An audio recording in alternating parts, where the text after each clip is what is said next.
Merci. Entre associations, on pourra se soutenir. Je ne manquerai pas de faire un petit geste aussi pour la MNC. Puis si Docteur Lallemand veut adhérer à SOS Allaitement, il n'y a pas de problème. C'est 2000 francs de notre côté. Alors, merci au nom de l'association SOS Allaitement à tous de venir nous écouter, vous parler ce soir d'allaitement et plus particulièrement donc, comment le soutenir en médecine générale. L'objectif sera de vous donner des pistes de réflexion et de prise en charge face aux problèmes posés, puisque si la maman vient vous consulter, c'est qu'a priori il y en a un, qu'elle soit malade elle-même ou que ce soit son bébé qui soit malade ou qu'elle ait un problème directement lié à l'allaitement. Donc je vais d'abord nous présenter toutes les trois. Donc, Coraline Yégard, qui est la présidente de l'association depuis 3 ans. Sarah Hong, que je ne vous présente pas, puisqu'elle est la sommité de l'allaitement du Caillou. Elle est sage-femme au Médipôle et donc consultante en lactation. Pour ma part, je vous parle en tant que membre actif de l'association. Sinon, je suis ophtalmo. Alors, quel est le point commun avec l'allaitement? Sinon, qu'il y a 2 seins et 2 yeux. Il n'y en a pas beaucoup. Mais en fait, pour la petite histoire, moi, j'ai connu l'association qui m'a aidée pour mon premier allaitement. Et sur le deuxième, j'ai voulu avoir une activité associative pour aider à mon tour les mamans.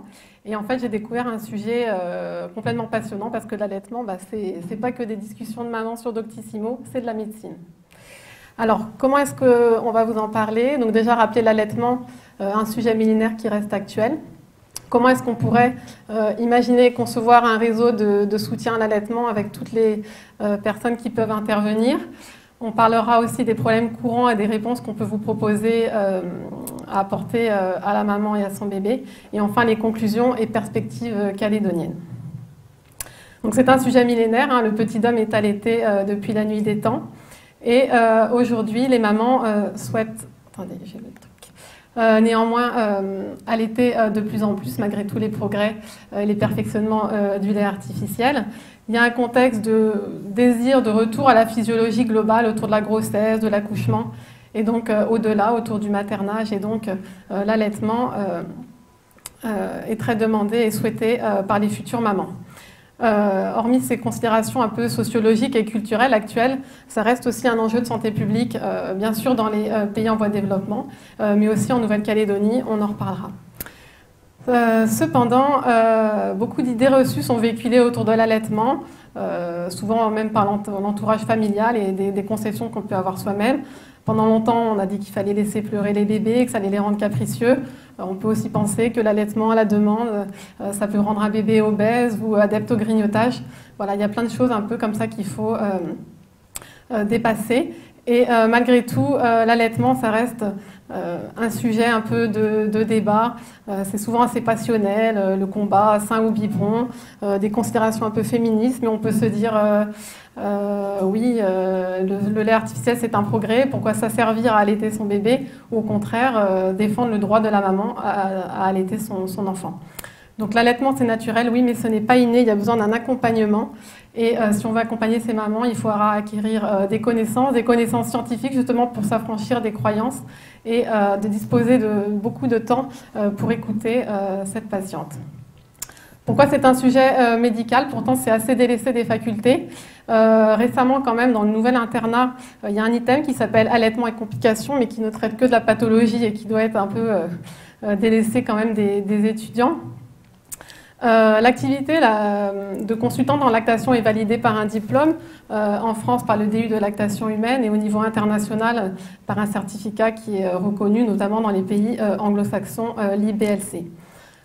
Au niveau national, pour vous informer, la Leche League édite de façon trimestrielle une revue professionnelle qui rappelle les dossiers de l'allaitement, qui relate toutes les publications récentes sur le sujet.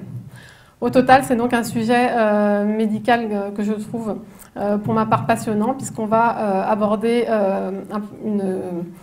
une fonction physiologique qui peut présenter des pathologies, mais auxquelles s'entremêlent donc des enjeux psychiques. Il y a tout l'environnement socioculturel de la patiente, sa représentation de la féminité, de l'allaitement, de la maternité, son histoire obstétricale et au-delà. Et donc ça fait toute une mayonnaise qu'il faut réussir à prendre, malgré les complications, la soutenir afin que tout le bénéfice soit là pour la mère et comme pour l'enfant. Alors, qu'est-ce qu'il faut retenir? La physiologie, pas forcément le schéma anatomique du sein, mais quelques notions clés dont vont découler en fait toutes les propositions de prise en charge qu'on va vous faire. La lactation s'installe sur 6 semaines, donc si le démarrage est laborieux, rien n'est perdu. Les premières semaines, on allaitera le bébé à la demande au premier signe d'éveil. Et il n'y aura aucune règle à imposer à la maman pour ce qui est du rythme et de la durée des tétées, que ce soit le jour ou la nuit. En première phase, le lait est essentiellement composé au tout début de la tétée d'eau, de sucre et de minéraux, et c'est seulement en fin de tétée qu'arrivent les lipides plus rassasiantes. Il y a une notion qu'on détaillera, mais qu'il faut absolument connaître, même si elle n'est pas forcément complètement élucidée, et à laquelle il faut croire, c'est ces fameux pics de croissance à 10 jours, 3 semaines, 6 semaines et 3 mois de vie, où le bébé va se mettre à demander le sein intensément pendant 24 à 48 heures. La phrase clé qu'il faut absolument aussi se rappeler, c'est que plus le sein va être vidé fréquemment et complètement, et plus la lactation va augmenter. De là découle ce pourquoi on conseille d'éviter dans les premières semaines les compléments de lait artificiel, l'utilisation de biberons même pour le lait maternel et la sucette, puisqu'on aura par ce biais un manque de stimulation et un risque de confusion sein-tétine, donc une mauvaise prise du sein, des douleurs, des crevasses et le cercle vicieux s'installe. La capacité de production est la même chez toutes les femmes, elles peuvent toutes allaiter complètement, exclusivement leur enfant. Ce qui va changer, c'est la capacité de stockage qui va éventuellement influencer les durées des tétées et leur fréquence. Voilà. Donc, toute interruption de l'allaitement, en tant que médecin, il faudra qu'on ait conscience, même temporaire, pour avoir des effets négatifs qui iront jusqu'au sevrage, et que le risque en interrompant l'allaitement, c'est que le bébé refuse le sein ou que la lactation baisse. Quand on intervient auprès d'une femme qui allaite, quel que soit le problème, on gardera à l'esprit d'alimenter adéquatement l'enfant en favorisant le lait maternel et au sein si possible. On interviendra donc selon des données scientifiques lorsque celles-ci seront disponibles et on fera abstraction de ces convictions. On considérera comme de principe le lait humain comme la norme dans l'alimentation de l'enfant et comme le meilleur aliment pour lui. Si possible, on interviendra sans médication, le plus simplement possible, et on fournira à la maman toute l'information nécessaire pour qu'elle prenne des décisions éclairées quand la situation le justifiera. Qu'est-ce que c'est soutenir une femme qui allaite? C'est souvent une période, d'autant plus si elle est primipare, où elle est dans un total bouleversement hormonal, physique et psychique. Et si, ajouté à cela, s'ajoutent des difficultés à l'allaitement, on va se retrouver avec une mère en pleine panique et en pleine détresse. Elle aura donc besoin de beaucoup de soutien. Ce d'autant qu'elle peut déjà, rien qu'à l'idée d'abandonner l'allaitement, être dans une grande tristesse. Donc, on aura à cœur de soutenir la mère dans ses objectifs, en tenant compte de ses valeurs, de ses croyances, de sa culture et de ses limites. On proposera des choix avec lesquels elle est à l'aise, même si c'est discordant avec ses convictions de clinicien, bien sûr en assurant la sécurité de l'enfant. Et quoi qu'il arrive, on valorisera l'expérience vécue et l'effort accompli. Alors, le réseau de soutien à l'allaitement, qu'est-ce que ça pourrait être? Qu'est-ce qu'on pourrait proposer autour de cette mère allaitante pour l'aider? Vous voyez qu'aucun participant ne se substitue à l'autre. Bien sûr, son mari, le soutien principal, la famille avec bémol, puisqu'elle peut véhiculer des idées fausses, le médecin généraliste et si besoin, le pédiatre, le gynéco ou le médecin spécialiste en cas de pathologie de la mère ou de l'enfant, la sage-femme en cas de problème directement lié à l'allaitement, voire à la conseillère en lactation si la situation le nécessite. Et il y a aussi le rôle des associations, SOS Allaitement et puis plus largement la Laitier League qui est plus connue, qui est là pour écouter, apporter un soutien aux mères et en aucun cas donc se substituer aux médecins et aux sages-femmes. Le rôle de la conseillère en lactation, c'est une activité qui est quand même peu connue, mais qui est validée par un diplôme. Le plus souvent, elle est exercée par des sages-femmes qui se surspécialisent en lactation grâce à un DU ou au certificat IBLC. On fait appel à elles pour résoudre les difficultés particulières sur des terrains complexes.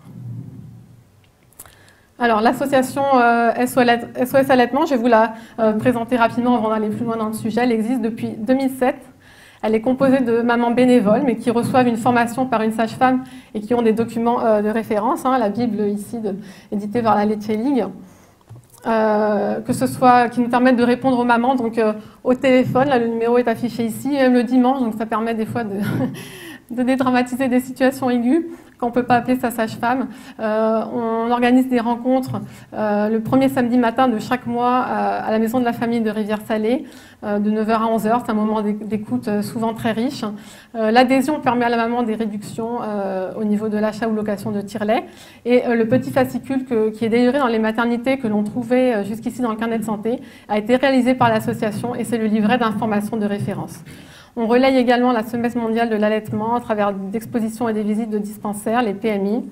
C'est un des axes de développement principaux de l'association qui cherche à promouvoir l'allaitement hors de Nouméa, en brousse, en tribu, et à commencer par les réunions à Coné qui existent depuis quelques temps et qui ont lieu 2 fois par mois. Donc je suppose qu'on a tous une petite idée de ce qu'est une réunion d'allaitement.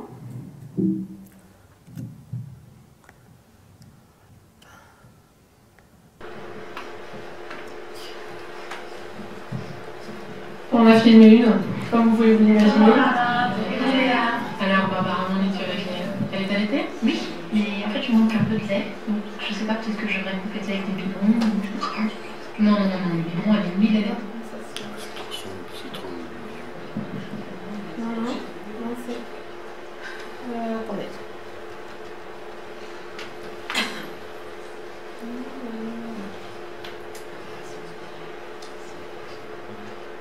On va laisser comme ça alors. Oui. Alors, Barbara, mon lait, tu avais fait. Elle est allaitée? Oui, mais en fait, il manque un peu de lait. Donc, je sais pas, peut-être que je devrais compléter avec des biberons. Non, le biberon, elle est mille lait. Il faut éviter le biberon à tout prix. Elle est portée. Cododotée. Pardon, cododotée. Tu dors avec elle, Barbara? Ici, au Club du lait, nous menons une croisade en faveur du portage et du cododotage. D'accord. Alors oui, il m'arrive de dormir avec ma fille, oui. Par contre, le problème, c'est que j'ai déjà plus vraiment de vie sexuelle avec mon homme, alors... Cododoter, c'est mettre toutes les chances de son côté. Le plus facile est de donner le sein à son bébé quand on dort avec lui, tu comprends?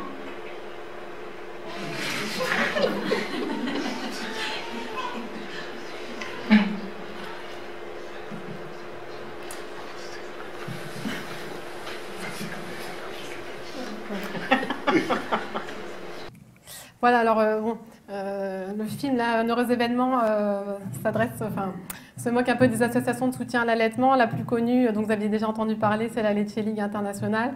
Bon, elle ne mérite pas ce petit trait d'humour. Initialement, c'était une association américaine, un peu comme la nôtre, qui a grandi pour devenir la référence mondiale en allaitement. Elle participe à des recherches, elle relate toutes les publications scientifiques sur le sujet et organise des formations, des congrès. Je vous invite à aller visiter leur site sur la laitielixfranc.com, qui est une excellente source d'informations toujours réactualisées, qui comporte même une fenêtre spéciale pour les professionnels, qui n'est pas que adressée aux mamans. Et leur philosophie n'est également pas extrémiste, puisque c'est chacun son chemin. Nous ne sommes pas donc des féministes en croisade, loin de là. Nous sommes pour un épanouissement d'un lien harmonieux entre maman et bébé, en ayant toujours à l'esprit qu'il vaut mieux un biberon donné avec amour que le sein donné à contre-cœur. On soutient tous les projets d'allaitement de 5 minutes à 3 ans et plus, tout en informant les mamans sur les bonnes pratiques en maternage. On accompagne aussi le sevrage ou le renoncement au projet. On va passer donc aux problèmes courants en allaitement et les réponses qu'on peut vous proposer. Les réponses, les questions classiques, est-ce que j'ai assez de lait, est-ce que la tétée est douloureuse, comment reprendre le travail. Ce qu'il faut savoir, c'est que les difficultés sont souvent transitoires et avec quelques conseils pratiques, écoute et réassurance, on en vient à bout en peu de temps. Donc vous avez cette patiente qui est diabétique, qui se demande si elle va allaiter ou pas. Qu'est-ce qu'on peut lui dire pour l'encourager à allaiter ? Déjà lui dire que les bénéfices sont nombreux pour la mère et l'enfant et qu'il va permettre le développement d'un lien harmonieux avec son bébé par la réassurance qu'apporte la tétée et le pot à pot. L'OMS et l'UNICEF recommandent l'allaitement exclusif jusqu'à 6 mois et jusqu'à 10 ans associé à la diversification alimentaire. Nombreuses études ont prouvé la réduction de la morbimortalité infantile grâce à l'allaitement, puisqu'il réduit l'incidence et la gravité de nombreuses pathologies grâce à l'immunité qu'il apporte pour les infections, mais aussi dans la mort subite inexpliquée du nourrisson. Bien sûr, dans les pays développés comme le nôtre, ces chiffres sont à modérer et ne visent pas à culpabiliser ou à faire peur aux mamans qui donnent le biberon. Il permet de diminuer le cancer du sein. D'un point de vue économique, on a calculé que le lait artificiel revenait environ à 8 000 francs par mois. Et on peut quand même suggérer à la mère la praticité et la simplicité de l'allaitement, que ce soit pour la préparation et qu'il ne nécessite ni nettoyage ni logistique particulière pour sortir.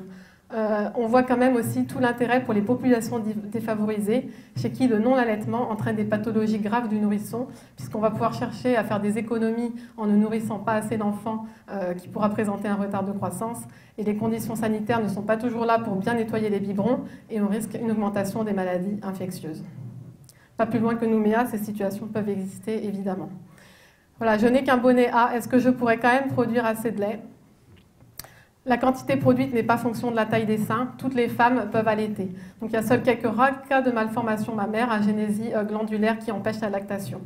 Les traumatismes chirurgicaux, les réductions n'empêchent pas d'essayer. On ne peut pas connaître à l'avance le nombre de canaux lactifères qui seront sectionnés.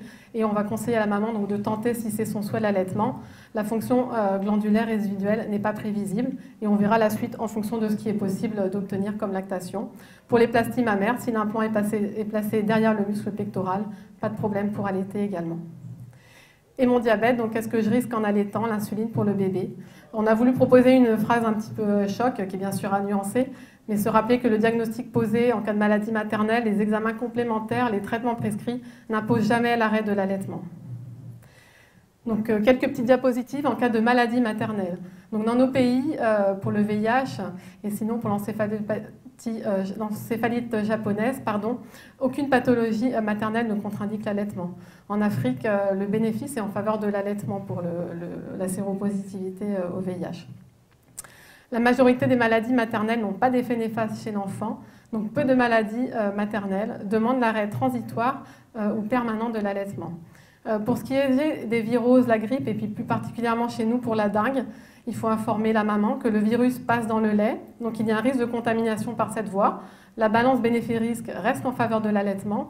Après, il faut informer la patiente et accompagner sa décision, ou de poursuivre l'allaitement, ou de le suspendre. Et si elle veut le reprendre après sa phase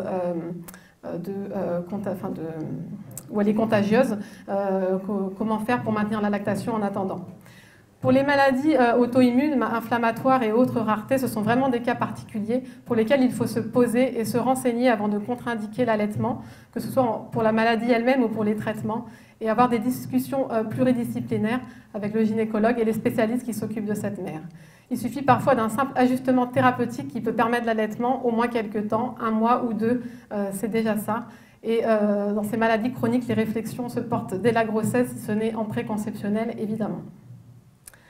Donc on va se poser la question, si la mère est capable de donner sein ou d'exprimer son lait, peu de pathologies ou conditions affectent la capacité à donner le sein, et selon son état général, elle pourra tout à fait allaiter. Si ce n'est pas possible, on essaiera de tirer le lait au moins 2 fois par jour pour éviter d'une part l'engorgement qui est très inconfortable et à risque de mastite, et protéger sa lactation.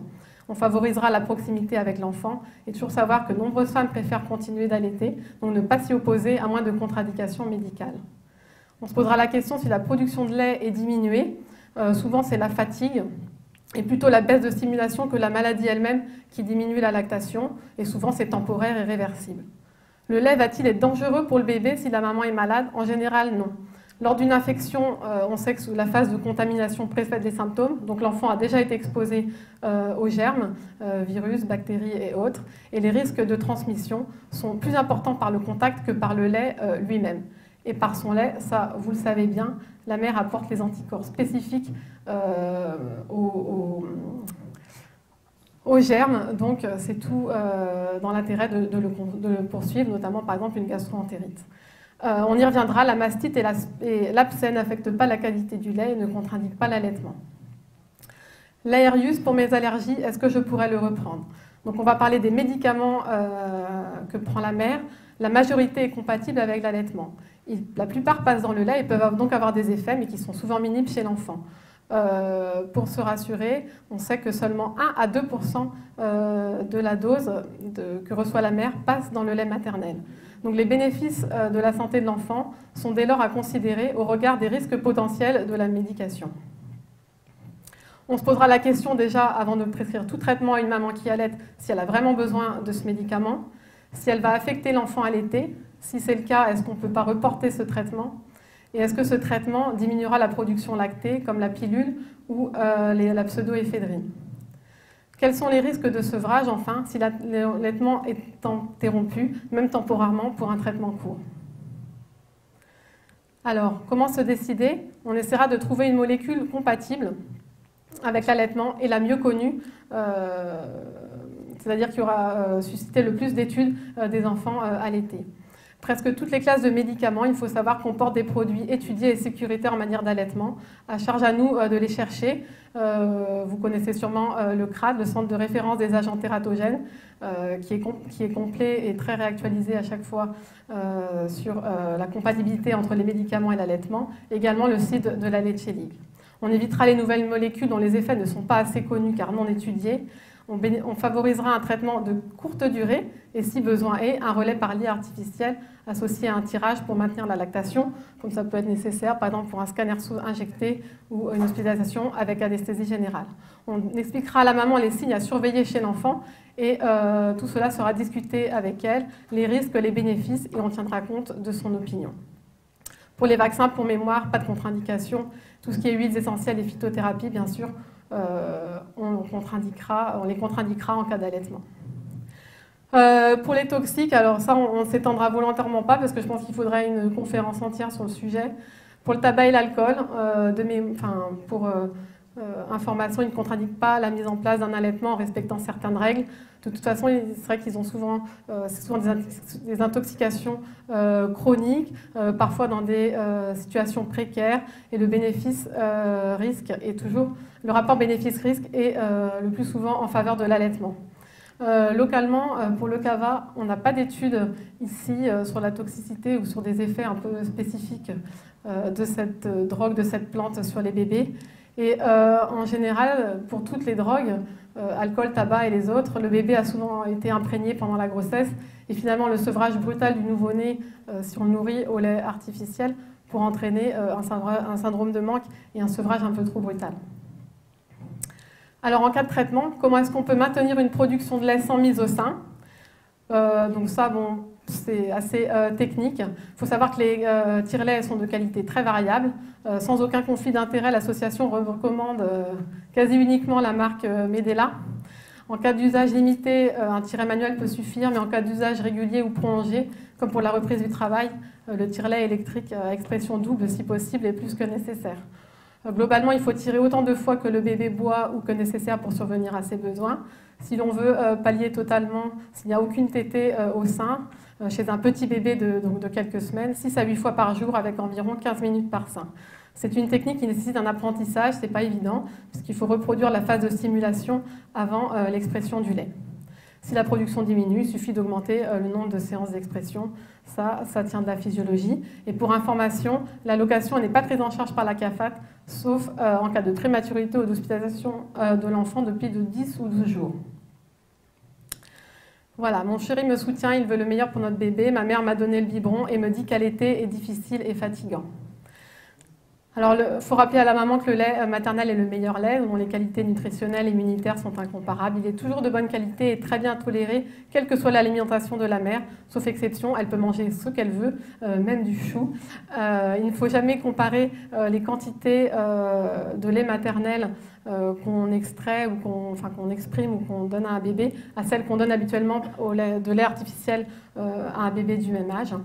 L'allaitement est naturel, oui, mais inné, non. Surtout, a fortiori, chez une primipare. Si avoir été allaité soi-même est un facteur de réussite, malheureusement, souvent, il y a une interruption de la transmission mère-fille ou que la grand-mère n'a pas été allaitante ou qu'elle est éloignée de sa fille. Et on ne sera que conseiller à la maman de se référer à des personnes formées en allaitement et d'avoir le soutien du père, puisque l'allaitement, c'est un projet familial et de couple. L'allaitement est-il fatigant? Non, c'est la grossesse, l'accouchement et le devenir parent qui est fatigant. Si on vous parle des nuits, il faut savoir que le sommeil de la mère allaitante est tout particulier et quasi synchronisé avec son bébé dans les premières semaines. Paradoxalement très vigile et en même temps, grâce aux hormones de l'allaitement qui favorisent relaxation et endormissement, elle s'endormira très rapidement dans un sommeil profond et très réparateur. La mise au sein est également plus aisée et rapide que la préparation d'un biberon. Et pour mémoire, les réveils nocturnes du nouveau-né sont physiologiques, voire nécessaires. Est-ce que je peux préparer mon corps et mes seins à l'allaitement? Non, aucune préparation n'a montré son efficacité. La seule chose qu'on peut conseiller à une future maman, c'est de s'informer et d'intégrer l'allaitement à son projet de naissance avec sa sage-femme et à ses cours de préparation à l'accouchement. Une fois en salle de naissance, il faudra en parler tout de suite à la sage-femme de la maternité le jour de l'accouchement, puisque la mise au sein précoce est le premier élément pour bien démarrer une lactation, et qu'en cas de césarienne, la mise au sein précoce est également préconisée, et la maman devra savoir que la montée de lait peut être retardée, mais que l'allaitement n'est pas impossible. La tétée est douloureuse, que faire? Alors pareil, là le sujet est trop vaste. Globalement, pour mémoriser, il y a deux sources de douleur, le mamelon et le sein. Au niveau du mamelon, ça pourrait être une sensibilité simple initiale, une crevasse plus ou moins suraffectée par une bactérie ou le candida, et d'autres diagnostics plus techniques et spécialisés, comme le vasospasme ou l'eczéma. Au niveau du sein, ce sont des pathologies de stase qui, dans l'ordre de gravité, commencent par un engorgement, se compliquent d'une mastite, puis d'un abcès. Et pareil, d'autres diagnostics, le canal lactifère bouché ou le kyste de lait, mais voilà, tous partent d'un problème de non-évacuation d'une quantité de lait. Pour la crevasse, donc au début, il est normal d'avoir une sensibilité transitoire à la tétée, hein, c'est sûr, les premiers jours, c'est pas idyllique. Mais ça ne dure normalement pas plus de quelques semaines maximum. S'il y a des douleurs, c'est qu'il y a une mauvaise prise au sein ou un mauvais positionnement. Donc, les gerçures sont en fait des plaies de pression par mauvaise position du bébé au niveau du mamelon. Et quand on a une perte de substance et un ulcère, on parle de crevasse. Les crevasses, c'est 40% des causes d'arrêt d'allaitement parce que les douleurs sont vraiment très fortes et ce n'est pas ce qu'on souhaite en allaitant. Malheureusement, c'est aussi un facteur de risque de mastite puisque la maman, par la douleur, va auto-limiter les tétées, ce qui va engendrer une stase et une porte-entrée infectieuse du fait des pertes de substances. Donc on va essayer d'améliorer la position de la maman, qui doit être bien, enfin là, ça c'est des petits conseils techniques, qui doit être bien droite, bien confortable, pas de tension musculaire, et la prise du sein au bébé, qui doit bien ouvrir la bouche et bien, comme c'est montré sur la petite photo, prendre quasiment la totalité du mamelon. Transitoirement, mais très transitoirement, on pourra lui conseiller de diminuer un tout petit peu les tétées du côté douloureux, mais essayer de les maintenir, et si besoin, avec des bouts de sein, mais voilà, de façon très transitoire, puisque ça peut gêner la lactation, et au besoin, si vraiment la crevasse est très très sévère, maintenir la lactation au moyen d'un tire-lait. On pourra lui préconiser d'administrer des pommades à base de lanoline pour aider la cicatrisation. En cas de douleur très forte, les ANINS en courte durée ne sont pas contre-indiqués. Et on pensera quand même au diagnostic de frein de langue court, l'ankyloglossie, qui peut nécessiter, si besoin, une phrénotomie. Pour les pathologies d'engorgement qui mènent à la mastite, c'est une inflammation du tissu mammaire qui se présente sous la forme d'une plaque rouge sur le sein plus ou moins indurée, associée à un syndrome grippal qui peut même apparaître avant les symptômes sur le sein. Surtout ne pas suspendre l'allaitement devant cette pathologie, même transitoirement. Au contraire, le traitement est de vider le sein grâce au bébé idéalement, le menton tourné vers la zone indurée, plus ou moins à l'aide d'un tire-lait si nécessaire. Préconiser à la maman du repos, de l'hydratation. Si la douleur est trop forte, des ANINS et de l'application du froid localement. Les antibiotiques, macrolide ou céphalosporine de première génération, seront indiqués après 48 heures d'une prise en charge optimum de la mastite, en cas de mastite majeure d'emblée ou de lésions associées du mamelon, très à risque de surinfection. Donc l'évolution d'une mastite mal soignée, c'est l'abcès. Le diagnostic est souvent assez difficile. La masse sera localisée mieux palpable et fluctuante avec des limites plus nettes. La prise en charge est lourde, médico-chirurgicale en service hospitalier. Mes seins ne sont plus tendus, je n'ai plus de lait. Donc après quelques semaines, heureusement, les seins s'assouplissent, on ne reste pas en engorgement pendant des jours et des jours. Et le manque de lait est souvent un mythe. Et les mamans s'imaginent qu'elles n'ont plus de lait à cause de fausses alertes. Ce sont des signes qui sont faux. Et il faut rappeler à la maman quels sont les signes qu'un bébé boit assez. Un bébé qui boit suffisamment, il prend du poids et il fait pipi plusieurs fois par jour. Les couches sont mouillées 5 à 6 fois par jour. Le nombre de selles et le comportement du bébé sont plus difficiles à appréhender parce que les selles peuvent être très rares chez un bébé allaité sans que ce soit pathologique. Et un bébé trop calme doit également être suspicieux, tout comme un bébé qui pleure beaucoup n'a pas forcément faim. Donc ça, ce sont des considérations plus difficiles à juger. Donc basons-nous sur le poids et l'élimination urinaire. Alors une mère qui manque de lait, quand même, ça arrive, c'est quand même la crainte. Pourquoi est-ce qu'elle manque de lait ? Parce que le sein n'est pas assez stimulé, pas assez souvent stimulé. Le sein n'est pas assez vidé, donc le bébé ne prend pas bien le mamelon en bouche.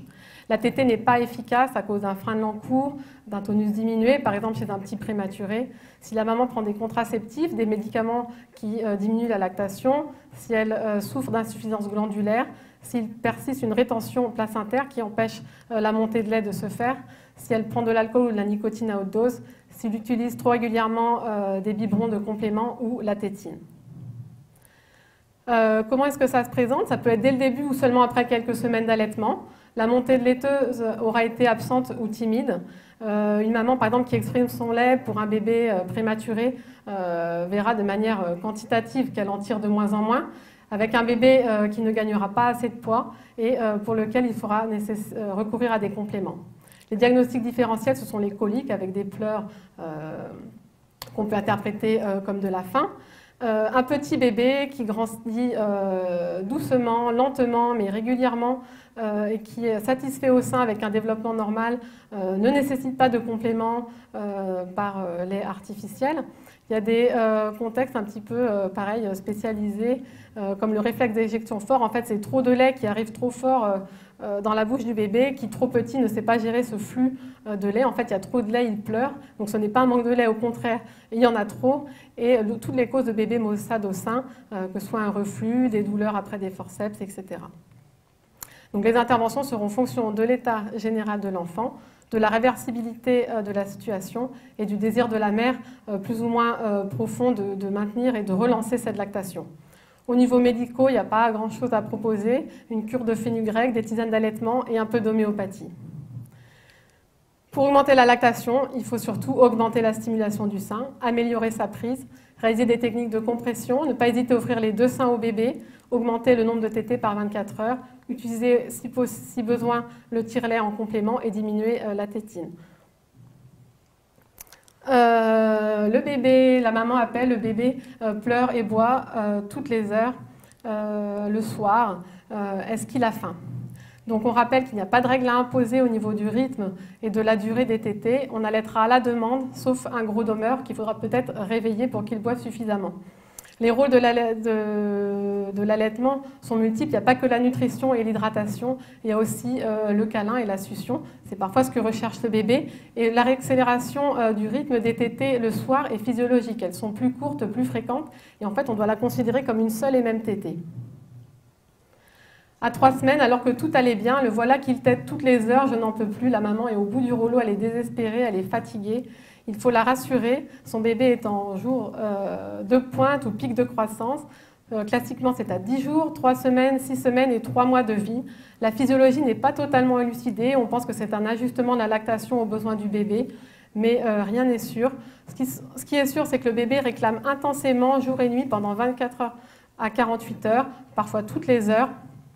Et la seule réponse apportée à la maman est d'allaiter à la demande sans remettre en cause sa lactation, la rassurer que ça va s'arrêter spontanément, revenir à un rythme beaucoup plus calme, mais la soutenir. Il fait chaud. Est-ce que je dois donner de l'eau en complément ? Le biberon d'eau, les premières semaines, n'est pas nécessaire. Bien sûr, on parle d'un bébé gardé par sa maman, allaité à la demande et exclusivement 24 heures sur 24 et dans des conditions adaptées. Bien sûr, plutôt dans un appartement au frais que sur la plage en plein vent au soleil. Mon bébé a une gastro. Est-ce que je peux continuer à allaiter ?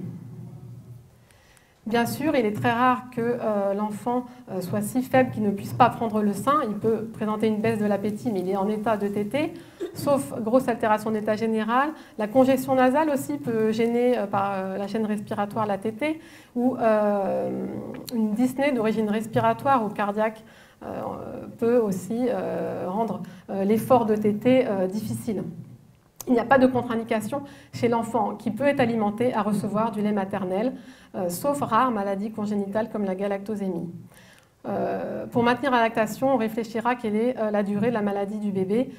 Si celle-ci est prolongée, on organisera des interventions pour soutenir la lactation de la mère et toujours se rappeler les bénéfices immunitaires de l'allaitement en cas de maladie de l'enfant et du réconfort apporté par la tétée. D'ailleurs, le bébé va sûrement demander, du fait de sa maladie, un peu plus le sein.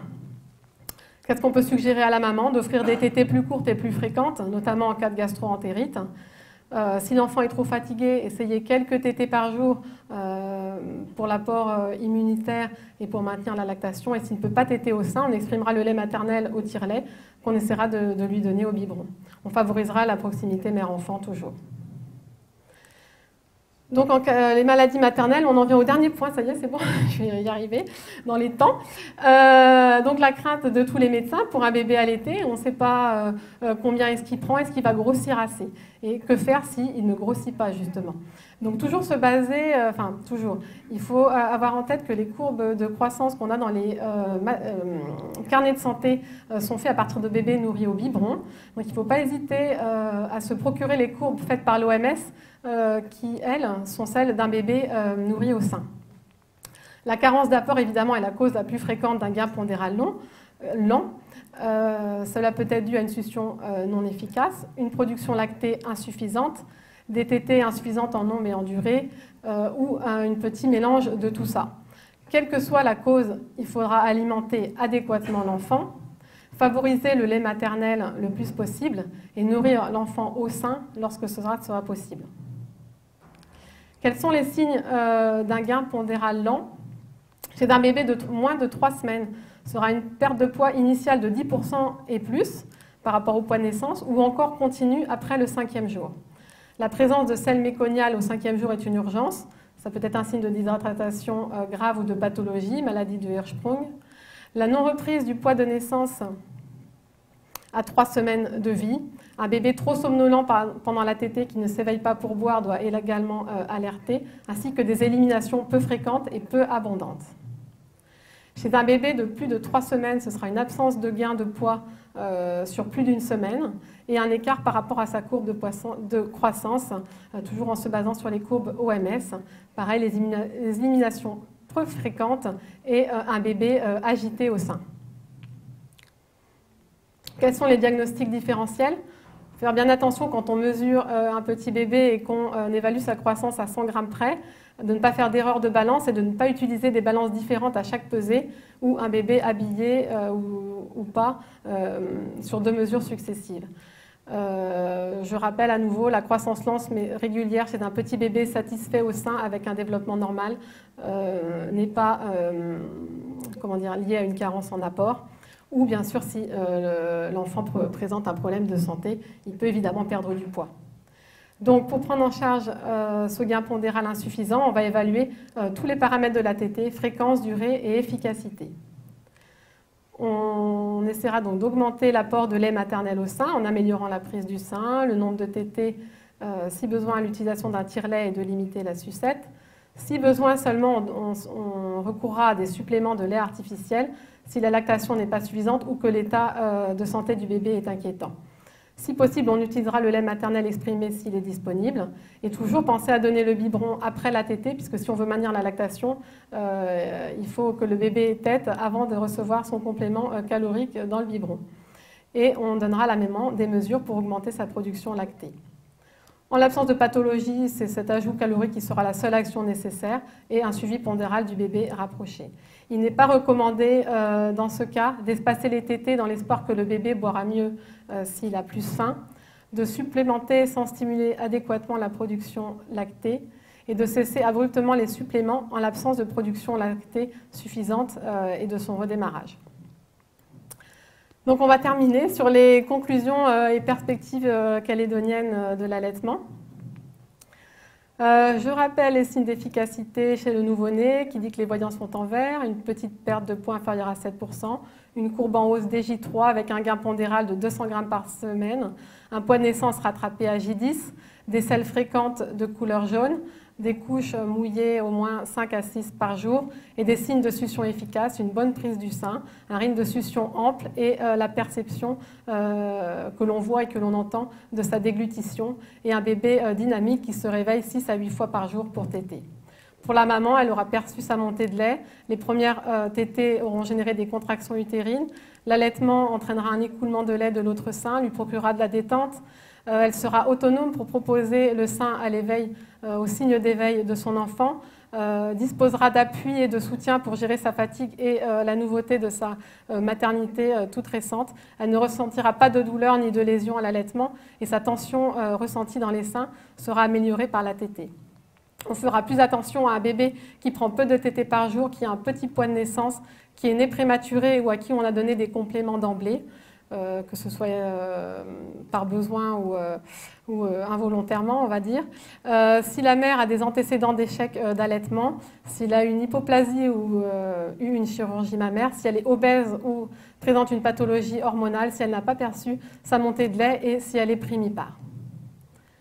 Les signes d'alerte, c'est la succion inefficace, l'absence de déglutition, les selles méconiales, les urines rares, un bébé trop endormi, trop calme, un bébé qui refuse le sein, qui s'agite, qui pleure malgré la tétée, qui présente des signes de déshydratation et dont le poids involue ou stagne.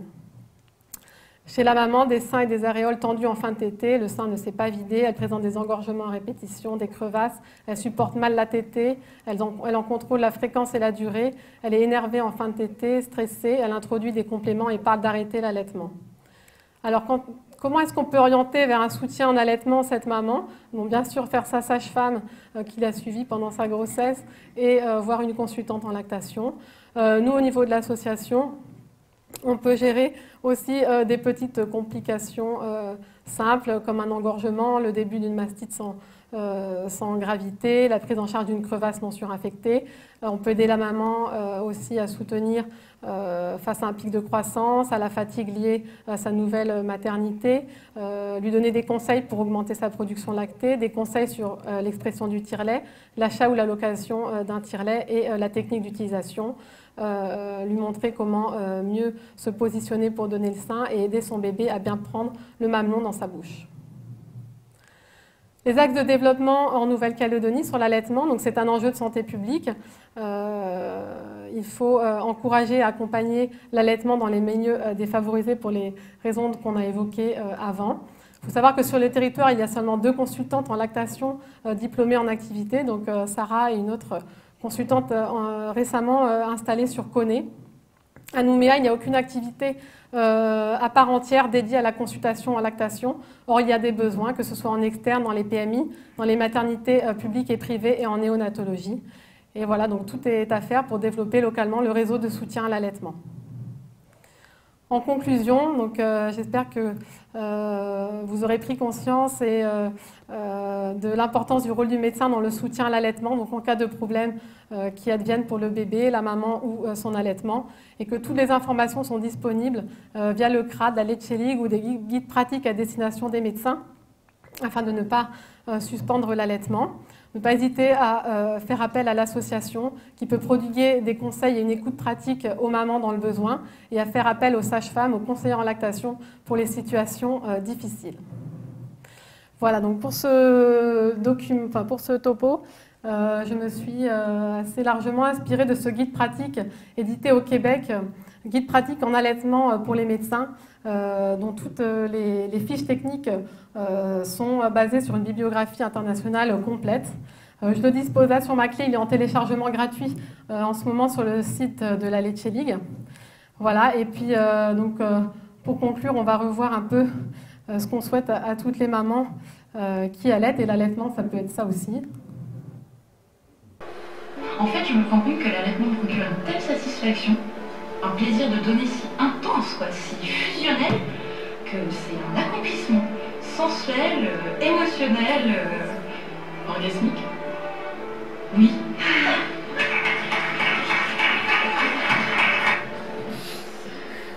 Voilà. Hop.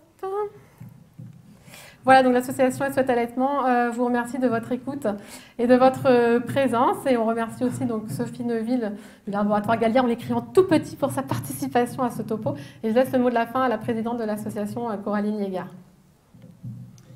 Bonsoir à tous. Alors déjà, merci Cécile pour ce topo très professionnel.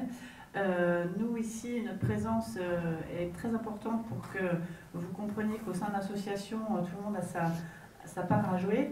Nous voulons vraiment faire comprendre aux médecins que nous ne sommes pas des ayatollahs du lait, que nous sommes là pour soutenir les mamans dans leurs projets et que bien évidemment nous connaissons aussi nos limites puisque nous sommes des bénévoles non médecins et malgré tout formés, et qu'à partir du moment où on voit qu'il y a un souci médical, on n'hésite pas à orienter les mamans vers les médecins, les sages-femmes.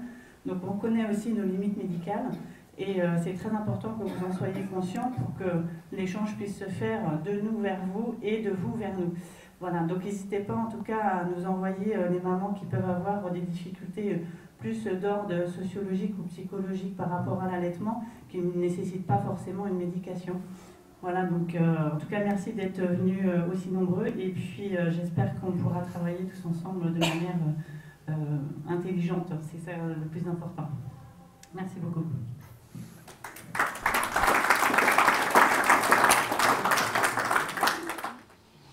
Alors nous étions censés être deux, ma collègue Léa Legrand qui est assistante au CHT, qui devait vous traiter de ce qui est immunohistochimie theranostique, mais elle l'avait mal noté dans son calendrier, et elle est désolée, mais elle avait un autre programme.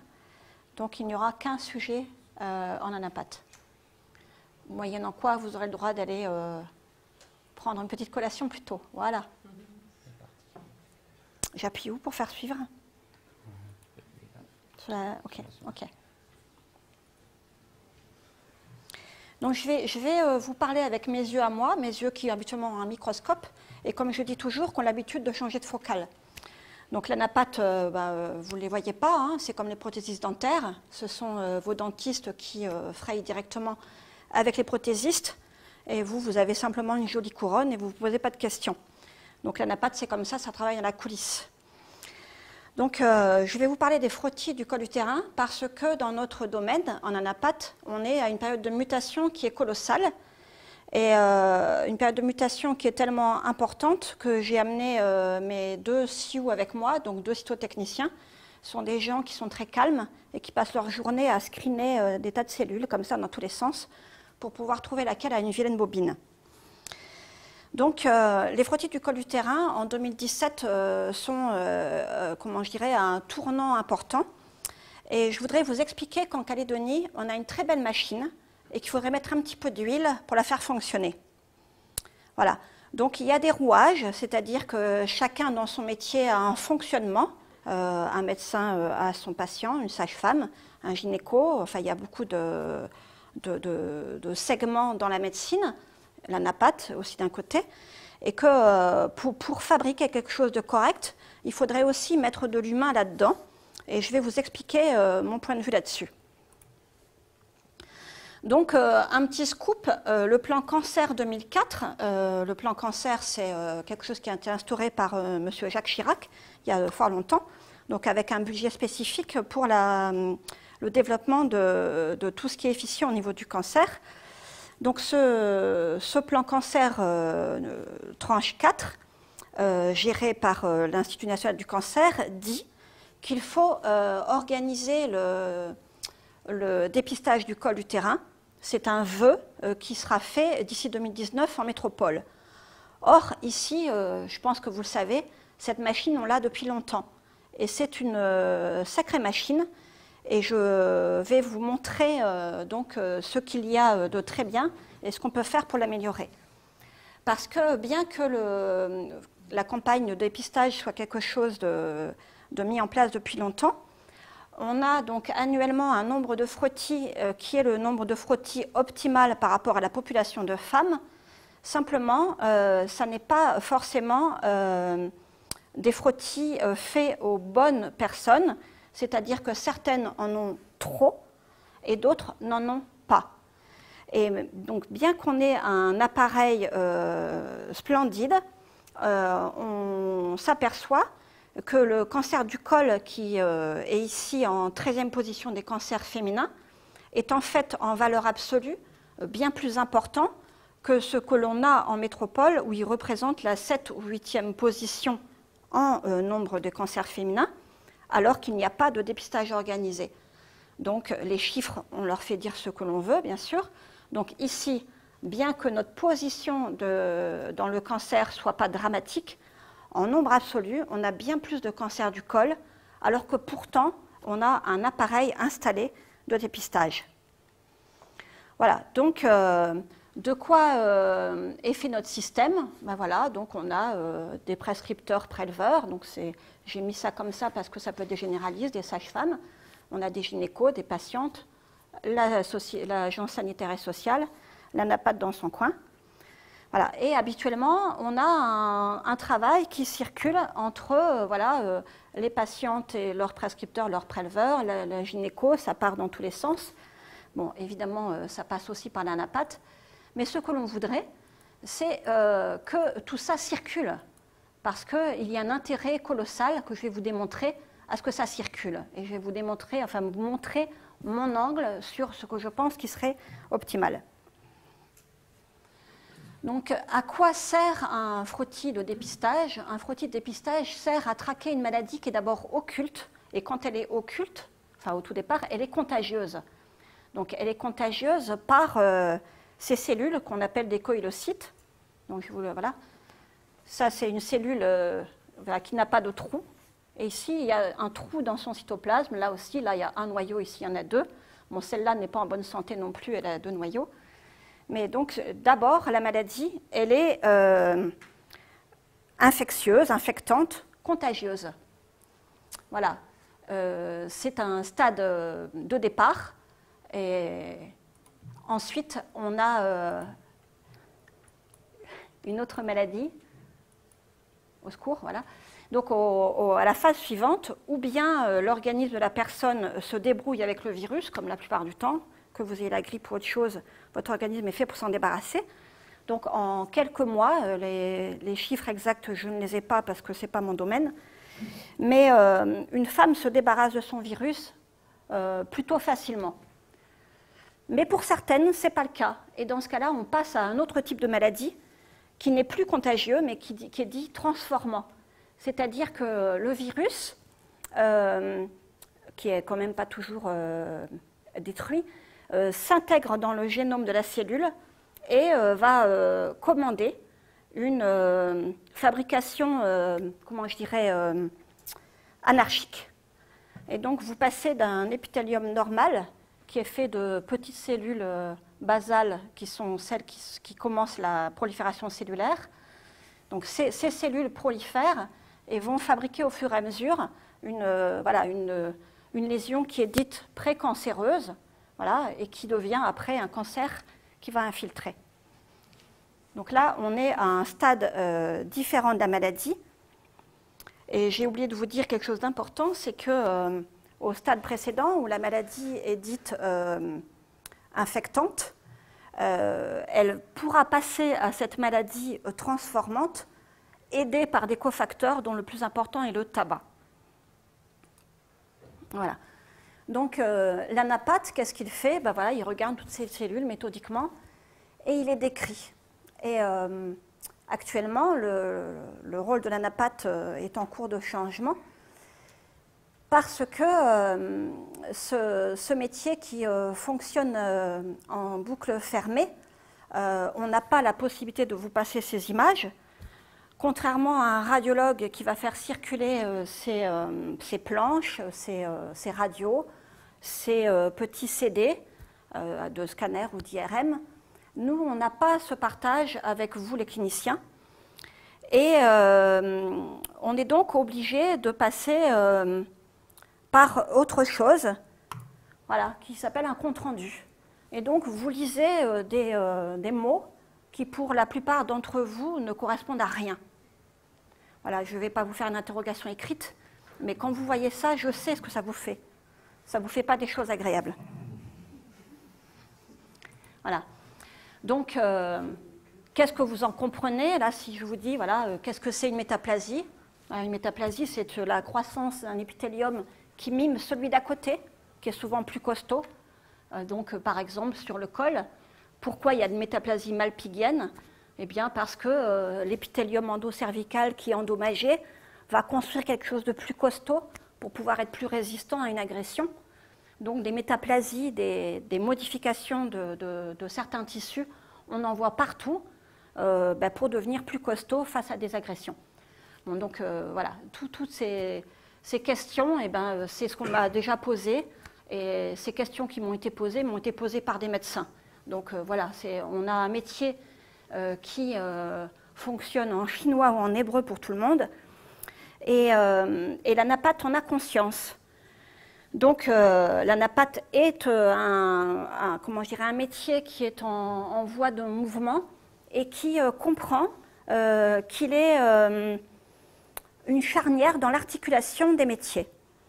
Et c'est pourquoi ce métier s'est organisé depuis bien longtemps, même si c'est long à se fabriquer.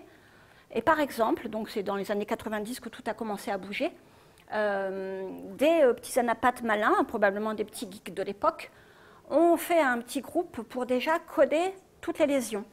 Donc chez nous, partout, à l'hôpital c'est pareil, vous verrez ça dans tous les laboratoires, on est capable de répondre à un clinicien qui dit « Tu sais, la semaine dernière, j'ai eu une dame qui avait une lésion, mais je ne sais plus quoi, mais j'ai perdu son compte rendu et je ne sais pas le retrouver. » Ah oui? Elle avait à quel âge environ ta dame? Entre 30 et 40 ans. Et c'était quoi ta lésion? Eh bien, c'était ça. Eh bien, on est capable en 5 secondes de faire une recherche informatique pour voilà, chercher l'âge, le col, telle lésion, tel type de prélèvement. Est-ce que c'était un frottis? Est-ce que c'était une biopsie? Et on est capable de vous répondre parce que tout est codé. Donc cette association pour le développement de l'informatique en anatomie et cytologique a fabriqué un outil vraiment génial dont tout le monde se sert et dont tout le monde est content qu'on se serve puisque c'est nous qui donnons des tas de données, notamment au registre du cancer. Ensuite, bien entendu, quand on fait un métier, il faut le faire de façon qualitative et on a aussi une association française de qualité, bien qu'il en existe d'autres, notamment au Royaume-Uni, une association très connue et très efficace. Il y en a aussi, bien entendu, près de chez nous, dans le monde australien.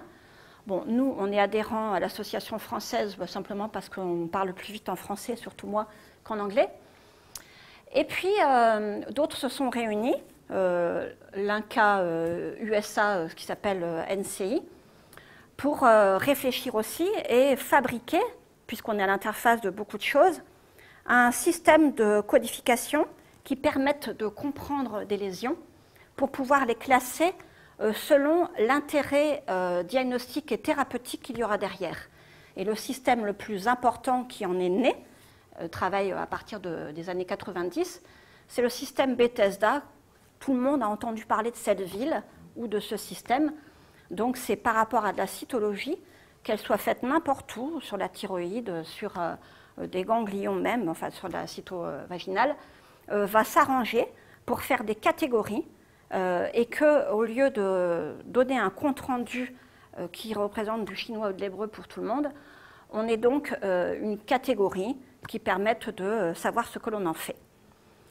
Donc nous, ici en Calédonie, adhérons à tous ces systèmes, plus aux sociétés savantes qui sont les chevilles ouvrières de nos formations professionnelles. Et pourquoi je mets nous adhérons égale cotisation? Parce qu'en tant aussi que présidente d'un syndicat de médecins, je suis toujours étonnée de voir comment il est difficile de faire cotiser des médecins à des systèmes associatifs. Voilà. Donc les anapathes n'ont pas de difficulté à cotiser annuellement à toutes sortes de choses. Donc un système Bethesda, pour ce qui concerne la cytologie, il y a toujours des moutures différentes puisqu'on essaye à chaque fois de modifier les choses.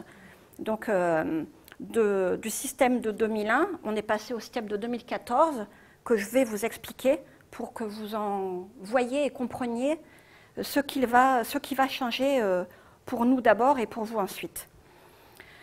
Donc le système de Bethesda, dit que plutôt que d'avoir un compte-rendu où on n'y comprend pas grand-chose, on va s'attacher à simplement donner comme item de savoir premièrement si c'est un frottis qui est dit conventionnel, je vous l'expliquerai après, ou en phase liquide, c'est une autre chose.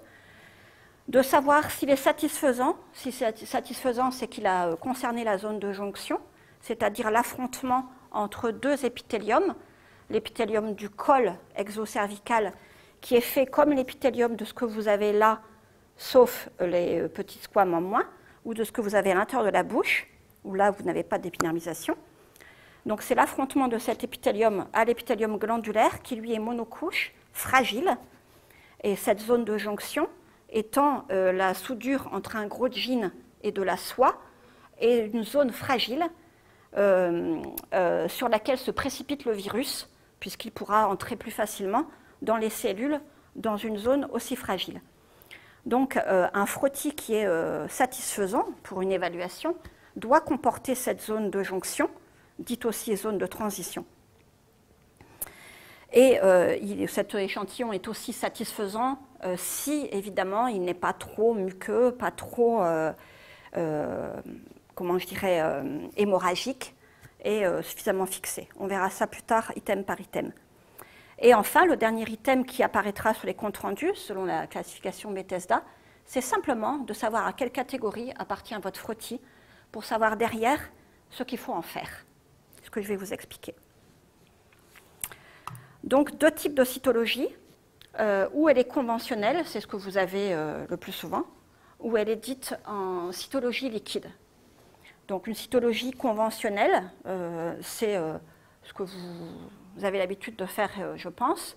Donc, vous étalez sur des lames le produit de votre prélèvement, que vous étalez gentiment, on verra ça après, pour avoir quelque chose de lisible.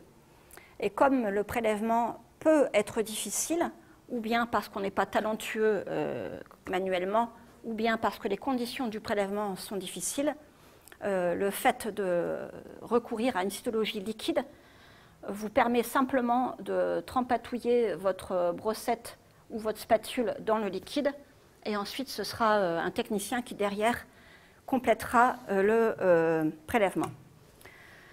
Donc, je vous ai mis une photo de ce que l'on a d'une façon classique.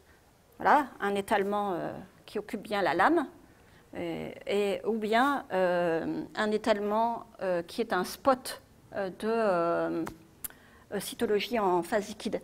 Je vois que ma diapo a changé de format. On est passé des pieds au mètre. Du coup, je ne sais pas ce que je veux.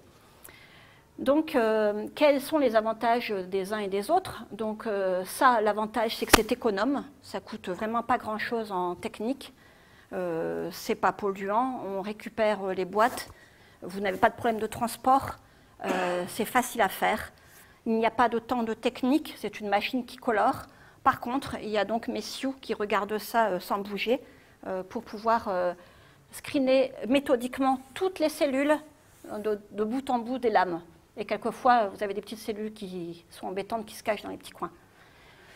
Alors que de l'autre côté, vous avez donc un spot qui est vraiment minuscule, où il y aura un temps de technique assez agaçant simplement pour faire ça, mais pour le lire, ça prend vraiment très peu de temps par rapport à tout ça, parce qu'en plus, on a tout débarrassé des leucocytes, des microbes, du mucus, du sang.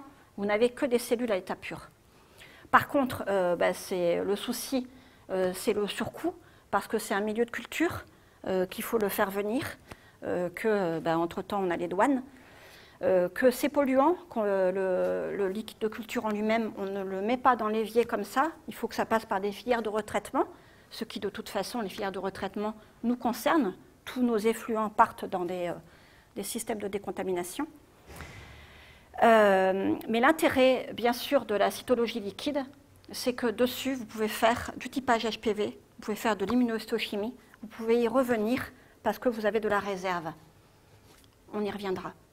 Et donc, en métropole, les personnes qui font de la couche mince sont en secteur 2 à cause du surcoût que ça engendre, qui est ici 60% supérieur encore. Donc quand on reprend les items de Bethesda, satisfaisant pour la qualité du prélèvement, qu'est-ce que ça veut dire? Ben, ça veut dire déjà qu'il faut pouvoir le lire, ce frottis. Donc, parfois, on a des frottis qui sont livrés sur colle non mouché. Donc, colle non mouché, ça veut dire qu'il y a du mucus. Donc, on a des étalements tellement épais qu'on ne peut même pas poser la lamelle, qui oscille comme ça. Et donc, on est donc résolu à gratter pour arriver à poser. Voilà. Rassurez-vous, c'est rare, hein, je vous ai pris ça. Le plus souvent, les préleveurs font des choses magnifiques. Voilà. Là, vous ne voyez rien, mais il y a ce qu'il faut. Voilà, au microscope, on le voit.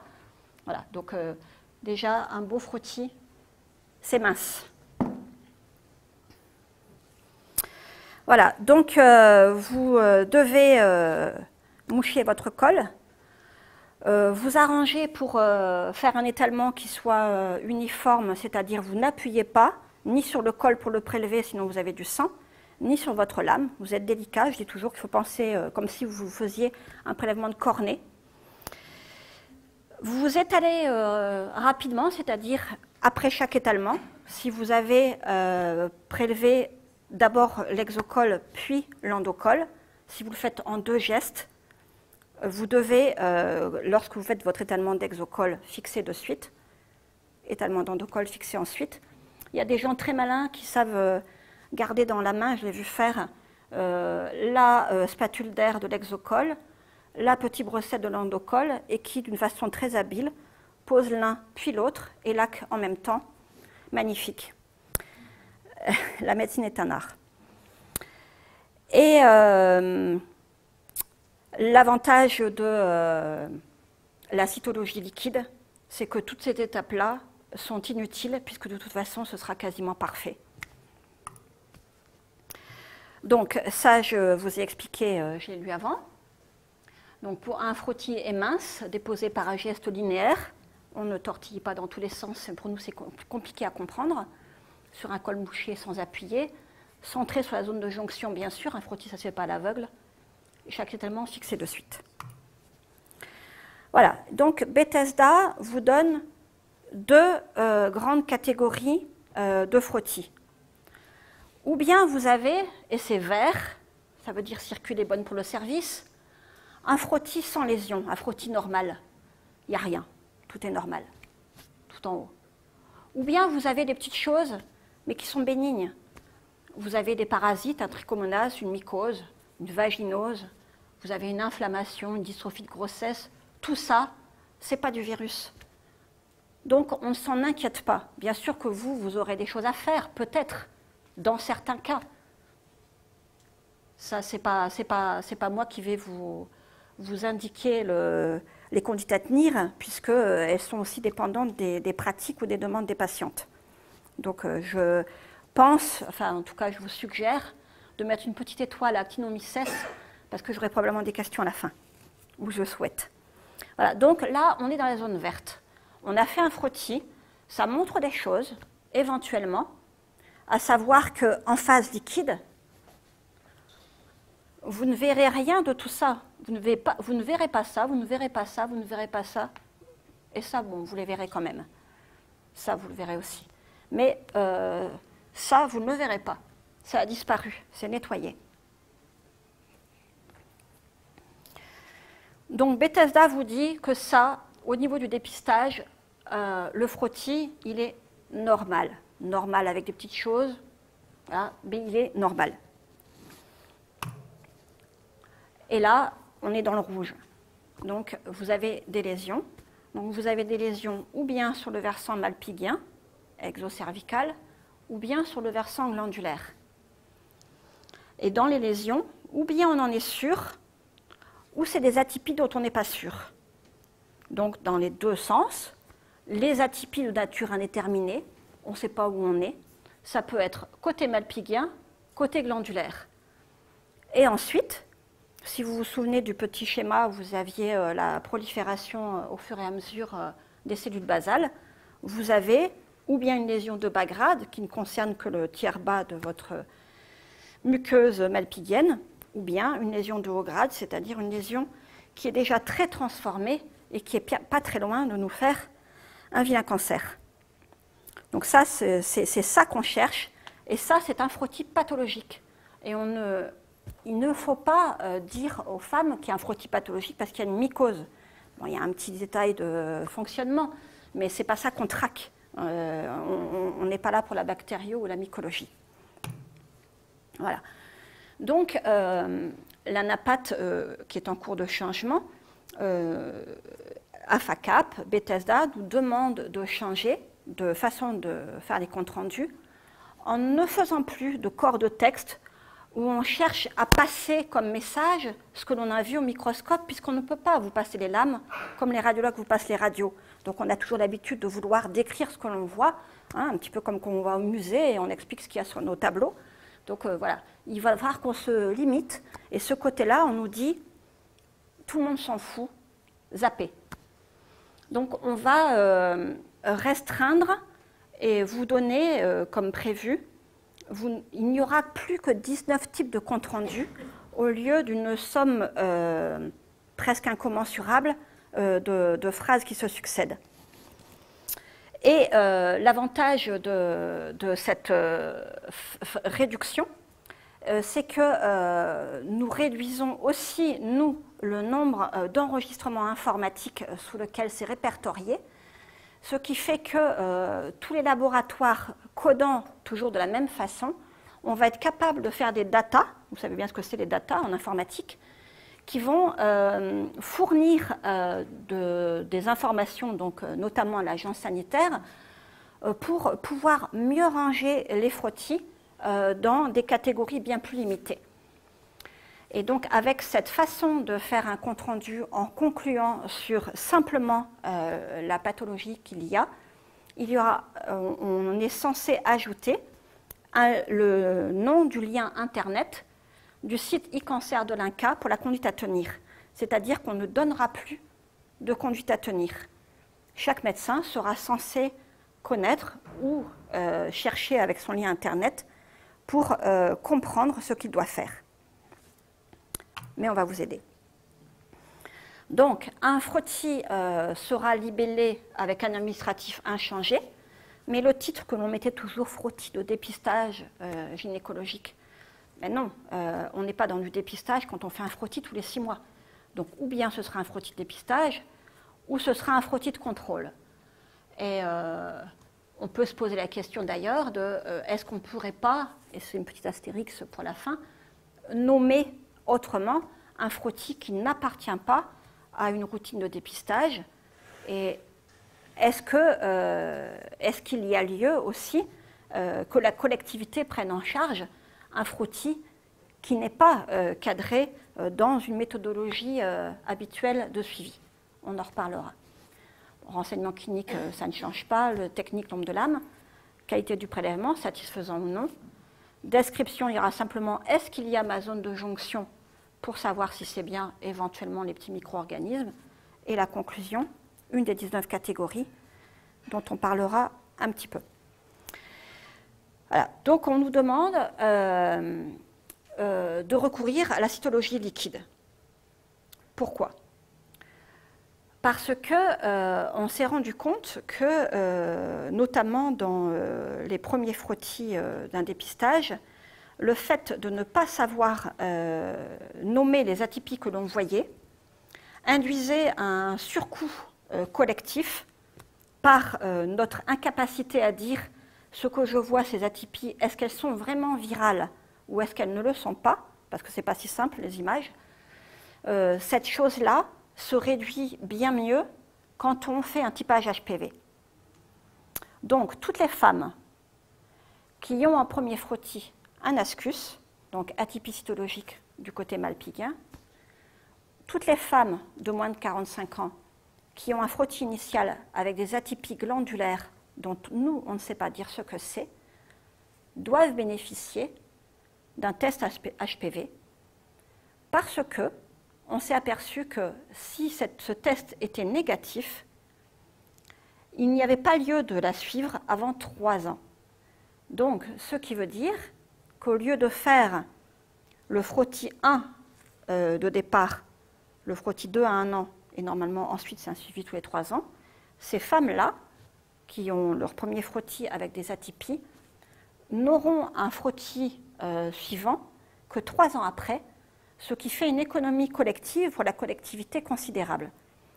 Donc le typage HPV, bien sûr, il est plus cher qu'un frottis, mais comme il supprime des étapes intermédiaires de consultation, de colposcopie, de biopsie, d'angoisse, il est collectivement parlant beaucoup plus intéressant puisqu'il limite tout de suite l'angoisse. Non, madame, les atypies, c'est simplement à la limite de l'image.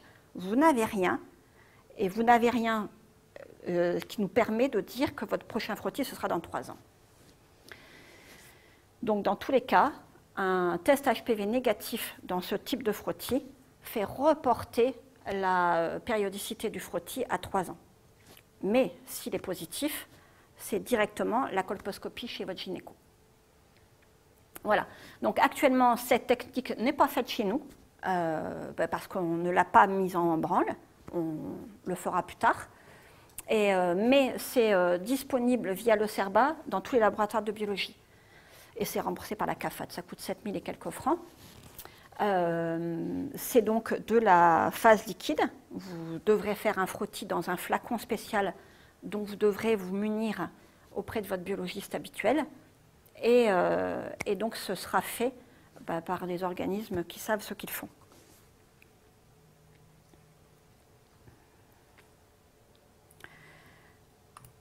Donc si on regarde un petit peu pour voir un rôle de chacun des acteurs, donc l'ANAPAT est censé faire une articulation entre des datas informatiques et un compte-rendu. Et pour un préleveur, dans ce cadre de campagne de dépistage, la première chose à penser, c'est que dépister, c'est sur la fin, mais en amont, il faut vacciner. Pensez à faire des frottis. C'est facile quand on a des bons et des alertes de l'agence sanitaire. Bien les faire, c'est facile aussi, la plupart le font parfaitement. Connaître la maladie dans ces 2 phases. Informer les femmes du cofacteur tabac, notamment dans le début quand la maladie est infectante et pas encore transformante, pour éviter qu'elle le soit. Mais on peut faire encore plein de choses.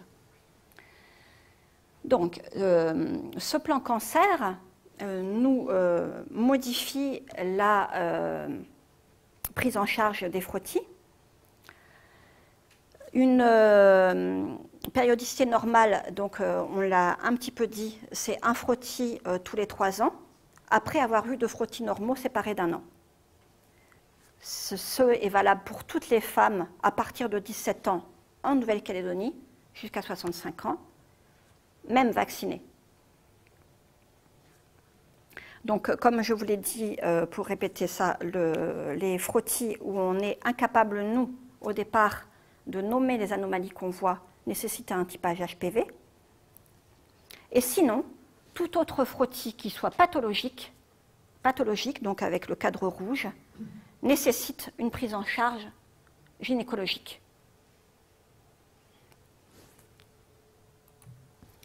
Mais la périodicité devient annuelle si votre patiente est immunodéficiente, HIV, greffée, avec un traitement immunosuppresseur, si elle a un antécédent familial jusqu'à 3 générations de Distilbène, et si elle a un antécédent de haut grade conisé.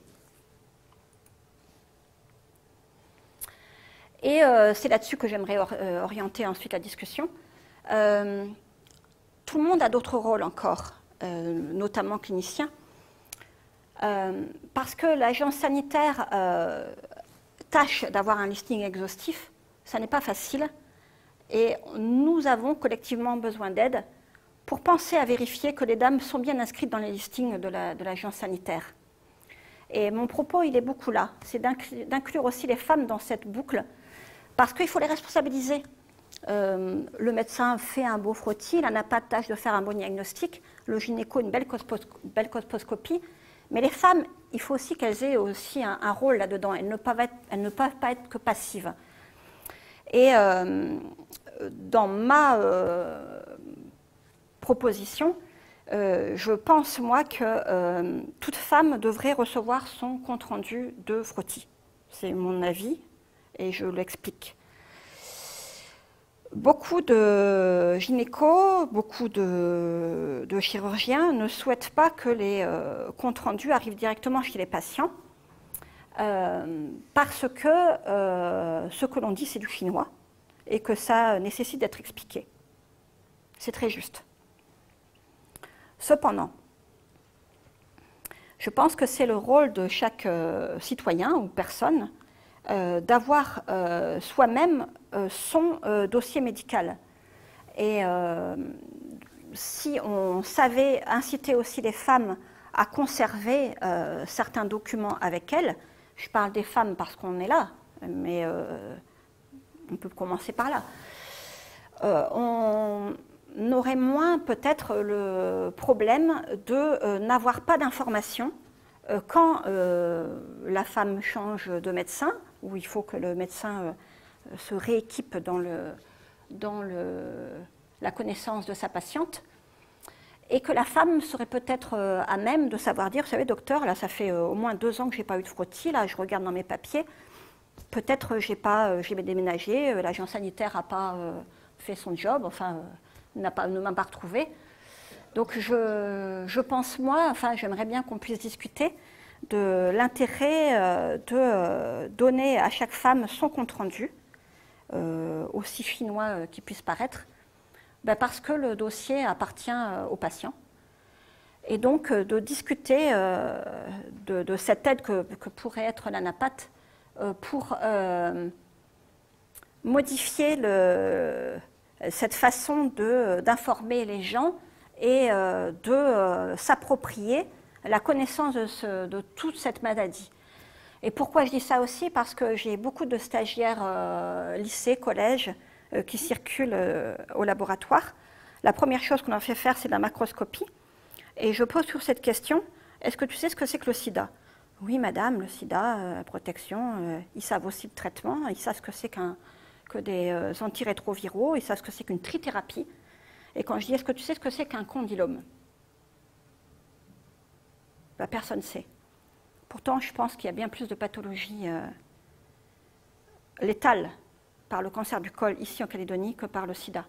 Voilà, je n'ai pas de chiffres à l'appui, si vous les avez. Voilà.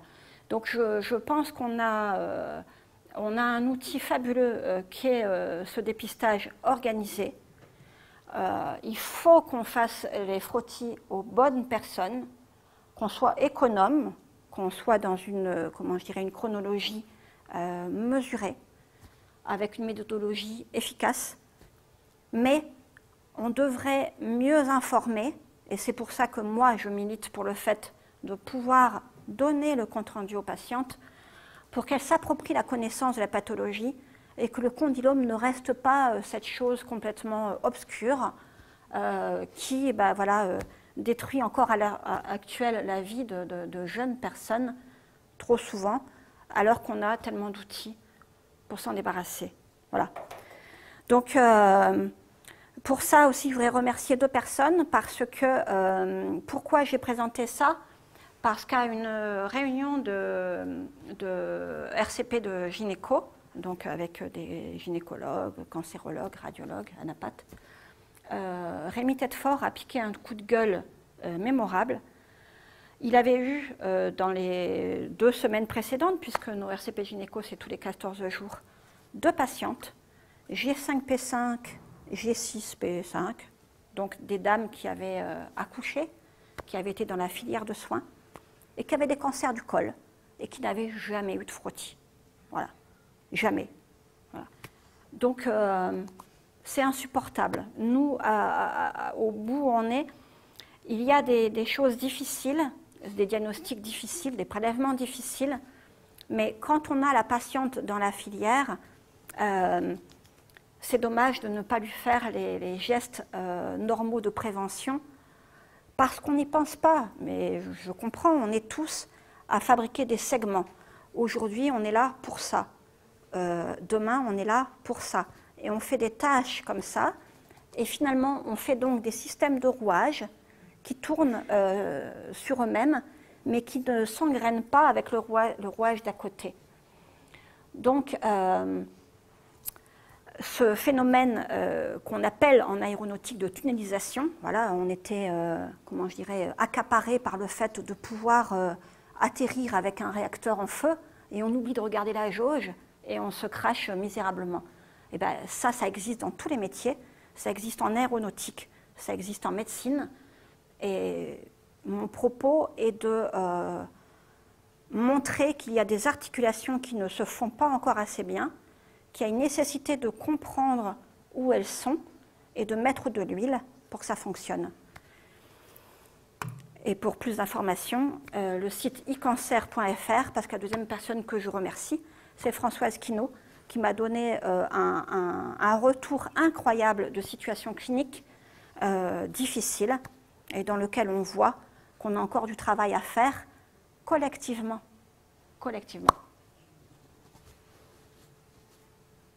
J'ai fini pour mon côté.